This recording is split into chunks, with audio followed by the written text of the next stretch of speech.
सबसे अलग जानकारी, अनसुनी बातें जानने के लिए अभी इस चैनल को सब्सक्राइब कर लीजिए। राम राम।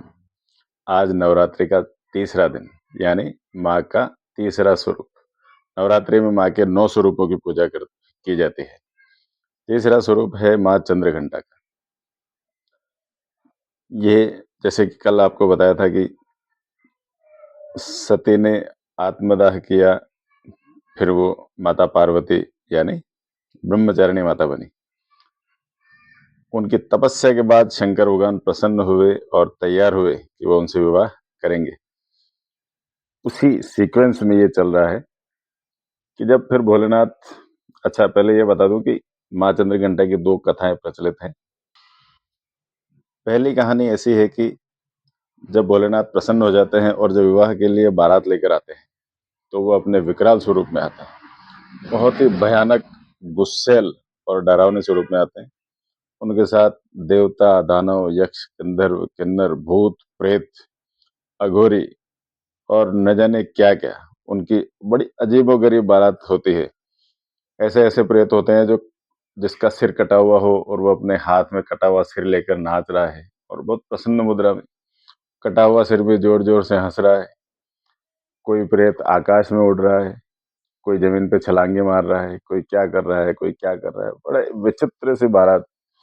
भोलेनाथ के चेहरे पर भी बिल्कुल क्रोध जैसा दिख रहा है। जटाजूटधारी भस्म वाले बैल पर बैठे हैं और भस्म लिपटे हुए पूरे शरीर पर दिगंबर हैं।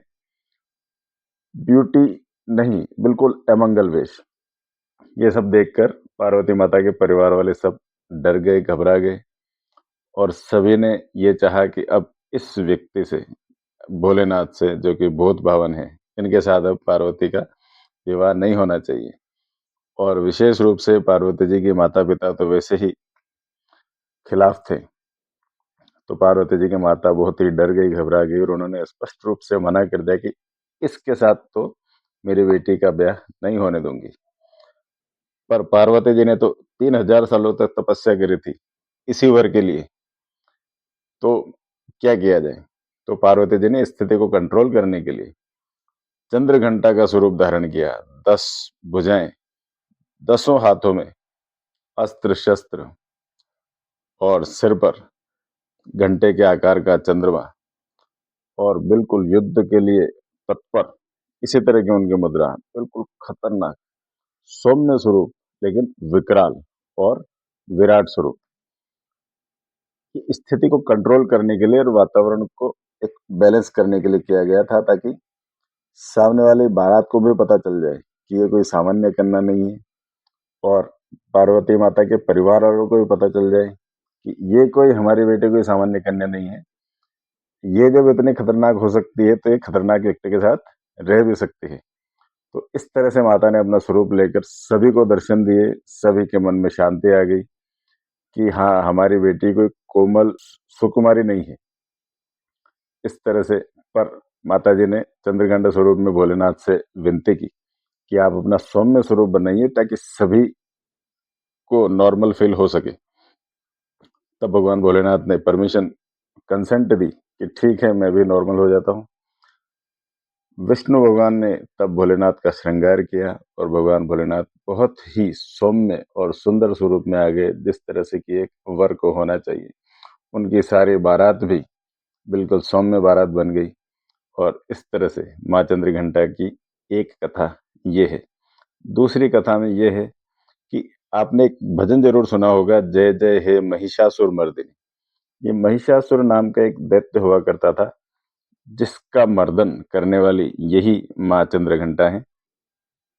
महिषासुर ने ब्रह्मा जी से वरदान पाकर तीनों लोकों में अत्याचार शुरू कर दिए। इंद्रलोक पर इंद्र और सभी देवताओं को युद्ध में हराकर बाहर खदेड़ दिया और इंद्रलोक पर अपना कब्जा कर लिया। सभी देवताओं के अधिकार छीन लिए। सभी तरफ त्राही त्राही मच गई। तब सभी देवता ब्रह्मा विष्णु महेश के पास गए और उनसे इस, इस समस्या का समाधान पूछने लगे। तब सभी देवताओं की एक तेज पुंज से एक शक्ति का निर्माण हुआ और माँ चंद्रघंटा प्रकट हुई। माँ चंद्रघंटा जिनके सिर पर घंटे के आकार का चंद्रमा है। माँ चंद्रघंटा का मुख्य हथियार घंटा ही है।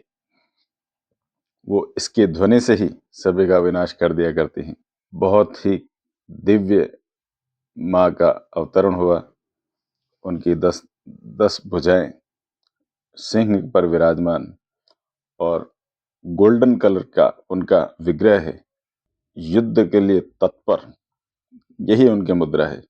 और वो महिषासुर के मर्दन के लिए चल पड़ी। माँ का, चंद्रघंटा माँ का बहुत बड़ा विराट स्वरूप देखकर महिषासुर भयभीत हो गया। उनके सभी गण भयभीत हो गए। लेकिन महिषासुर ने अपने गणों का आदेश, महिषासुर ने अपनी सेना को आदेश दिया कि वो माँ के साथ युद्ध करें। माँ ने घंटे की बहुत प्रचंड ध्वनि चलाई। आकाश में चमगादड़ छाए हुए थे महिषासुर की सेना के। तो सभी चमगादड़ भाग गए, सभी का विनाश हो गया। धनुष की प्रत्यंचा से जो टंकार हुई, उससे सारा वातावरण गुंजायमान हो गया। माता जी का सिंह बहुत बड़ा गर्जन करने लगा, दहाड़ने लगा। तो घंटे की आवाज, प्रत्यंचा की टंकार और माता जी के सिंह का गर्जन, उसकी दहाड़ से ऐसा वातावरण हो गया कि कोई उसके सामने टिक ही नहीं पा रहा था। पूरी सृष्टि उसी से व्याप्त हो गई और सभी भयभीत हो गए। कुछ भाग गए, कुछ मूर्छित हो गए और कुछ मर गए।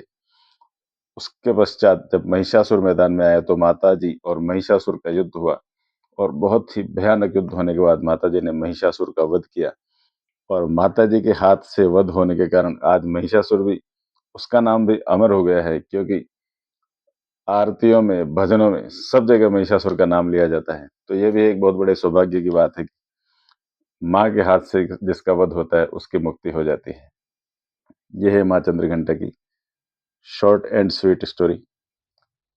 इसी तरह की सबसे अलग प्रकार की जानकारी पाने के लिए सब्सक्राइब कर लीजिए, लाइक कमेंट शेयर जरूर कीजिए। आपका धन्यवाद। वंदे मातरम। जय श्री राम।